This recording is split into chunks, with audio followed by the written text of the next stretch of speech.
राम नाम रटते रहो जब तक घट में प्राण,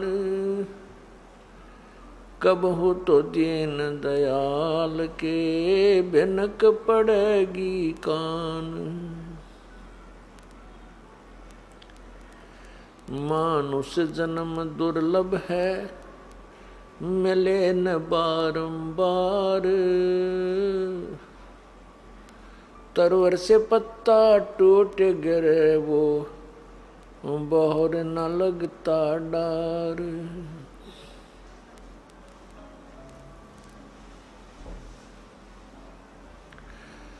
बंदे तो कर बंदगी जय चावे दीदार,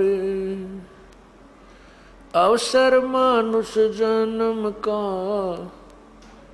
ये मिले न बारंबार। मानुष जन्म पाके जो नहीं रटे हरि नाम, जैसे कुआं जल बिना बनवाया क्या काम।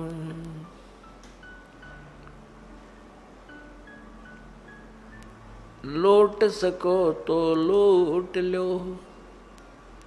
राम नाम की लूटे, पीछे फिर पछताओगे प्राण जहांगे छूट। नहीं भरोसा देही का विनस जावे छन माही, श्वास उश्वास में नाम जपो और यतन कछु नाई। श्वास उश्वास में नाम जपो व्यर्था श्वास मत खो, ना जाने इसे श्वास को आवन हो कि न हो। वो पृथ्वी पति चकवे गए जिनके चक्कर चलंत, रावण सरीखे कौन गिने ऐसे गए अनंत।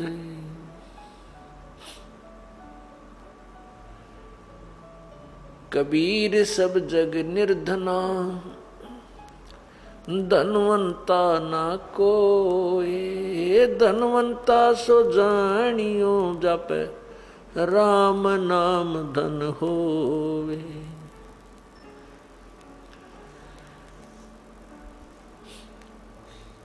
परम पिता परमात्मा सर्व सृष्टि रचनहार कबीर बंदी छोड़ की असीम कृपा से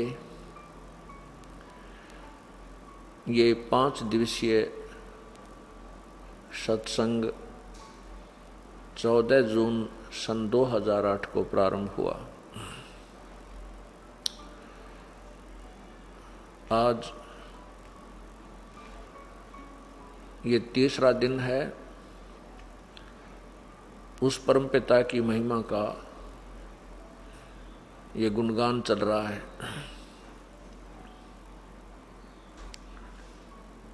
सत्संग के अंदर ये याद दिलाया जाता है कि हे प्राणी, ये मनुष्य शरीर आपको परमात्मा प्राप्ति के लिए ही प्राप्त हुआ है। यदि हम मनुष्य शरीर पाकर के शुभ कर्म नहीं करते, परमात्मा को याद नहीं करते, प्रभु की भक्ति शास्त्र विधि अनुसार नहीं करते, तो मनुष्य जीवन में और अन्य प्राणियों के जीवन में कोई अंतर नहीं है। संतान उत्पत्ति, उसके अंदर मोह ममता, राग द्वेष, मैं मेरी, लड़ाई झगड़े, खींचा तानी और बाकी अन्य कुमत प्रत्येक प्राणी के समान है।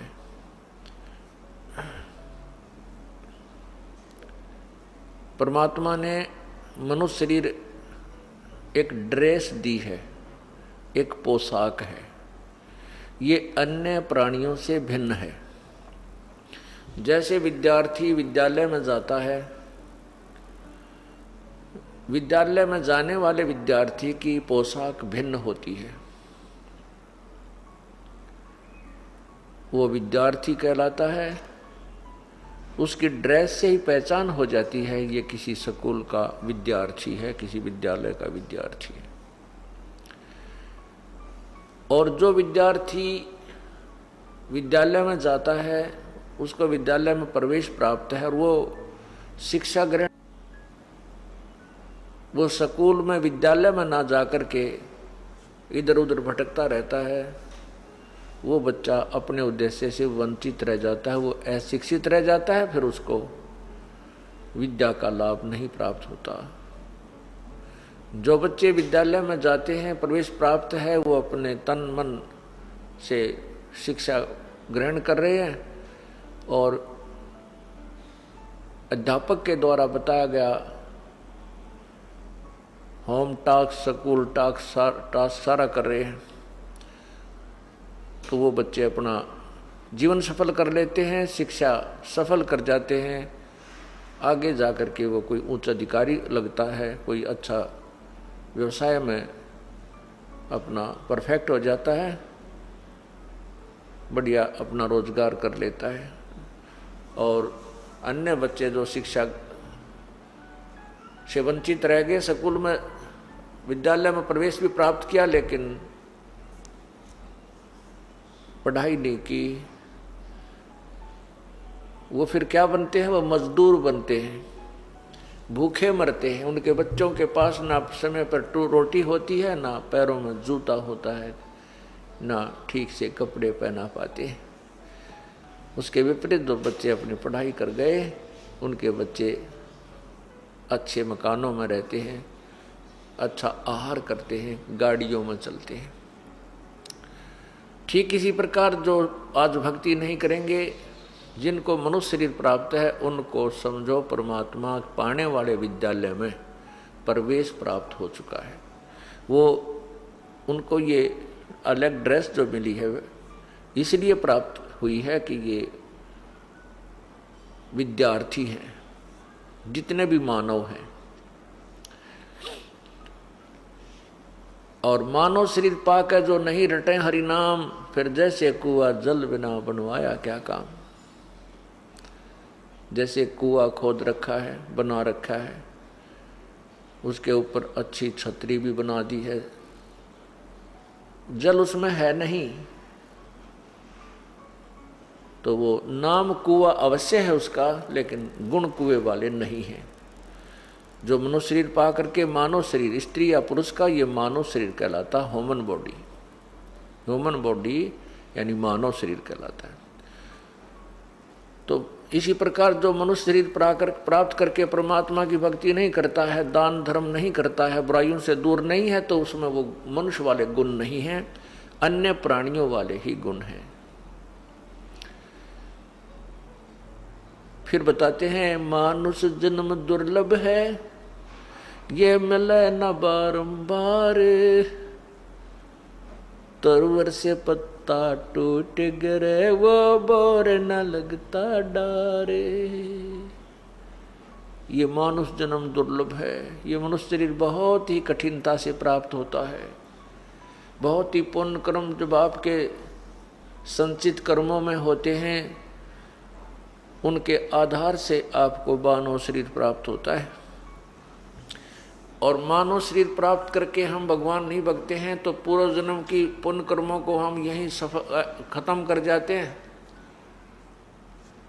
यहाँ पर कार भी हो जाती हैं, कोठियाँ भी होती हैं, अच्छी नौकरी, अच्छा उच्च अधिकारी भी बन जाता है, मंत्री, मुख्यमंत्री, प्रधानमंत्री भी अपने पुण्य से, ये प्राणी पूर्व जन्म के पुण्य से ही बनता है।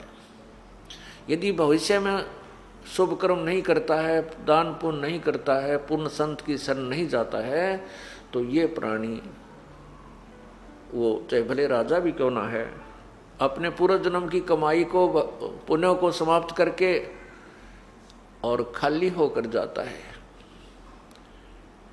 और नेक्स्ट जीवन, उसका अगला जीवन जो है अन्य प्राणियों का होता है। कबीर हरि के नाम बिना, कबीर हरि के नाम बिना ये राजा रसब होए, मिट्टी लदे कुमार के भाई घास न डाले कोई। क्या बनेगी उस राजा के साथ जो परमात्मा की भक्ति नहीं करता? वो कहते हैं अगले जन्म में गधा बनेगा। और अब तो कितने अच्छे मोहन भोग खा रहा है, फिर क्या होगा कि कुम्हार के तो मिट्टी डोएगा और शाम के शेष समय वो आहार करने के लिए भी कुर्डियों पर जाता है। कुम्हार के घर पर तो उसको आहार भी नहीं मिलेगा। इसी प्रकार परमात्मा बताते हैं, कबीर हरि के नाम बिना ये नार कूतिया हो, गली गली भौंकत फिरे भाई टूक न डाले कोई।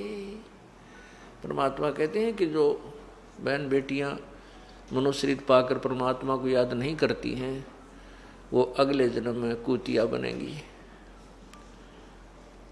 और फिर गली गली भौंकत फिरे टूक न डाले कोई। क्या बुरा हाल होगा इस प्राणी का। परमात्मा ने अपने बच्चों को सावधान करने के लिए नाना प्रकार की वाणी बोली है, नाना प्रकार के वचन कहे हैं कि ना जाने किस प्राणी के कौन सी चोट लग जाए और वो जाग जाने के बाद फिर वो अपने रास्ते पर चल पड़ता है। क्या बताते हैं, बीबी पड़दर थी वो डोडी लगे थी बारे, अब गात उघाड़े फिरती हैं वो बन कुतिया बाजारे।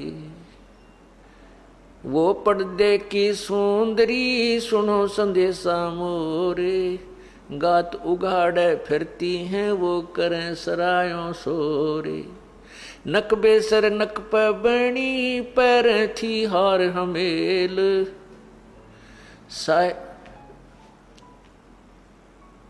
नारी से सुंदरी से कुतिया बनी सुन साहेब के खेल।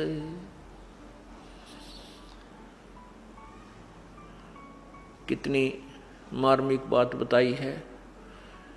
देखो बच्चे हैं, अनजान बच्चे हैं, जिनको यही नहीं मालूम कि ये बिजली का नंगा तार पड़ा है, इसमें प्राण घातक पावर है, शक्ति है, इसको छूना नहीं चाहिए। अनजान बच्चा उसको छू लेता है और छूने से वो मृत्यु को प्राप्त हो जाता है।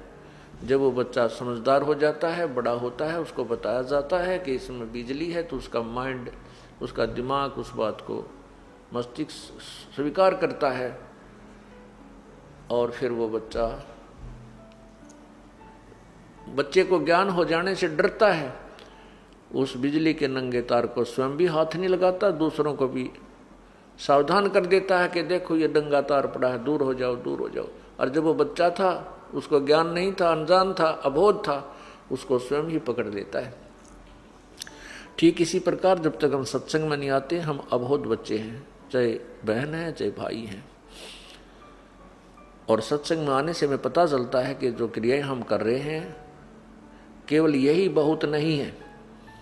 कौन सी क्रियाएं हम कर रहे हैं? संतान उत्पत्ति, उनकी परवरिश और अपना रोजगार के लिए जो धंधा, ये तो करना ही है, लेकिन इतना ही पर्याप्त नहीं है। इसके साथ साथ हमने परमात्मा को याद अवश्य करना चाहिए था। उसके याद ना करने से ये सारा कार्य जो आपका है, ये अन्य प्राणियों जैसा ही बताया है। तो सत्संग में आने से ये ज्ञान होता है, फिर डर लगता है।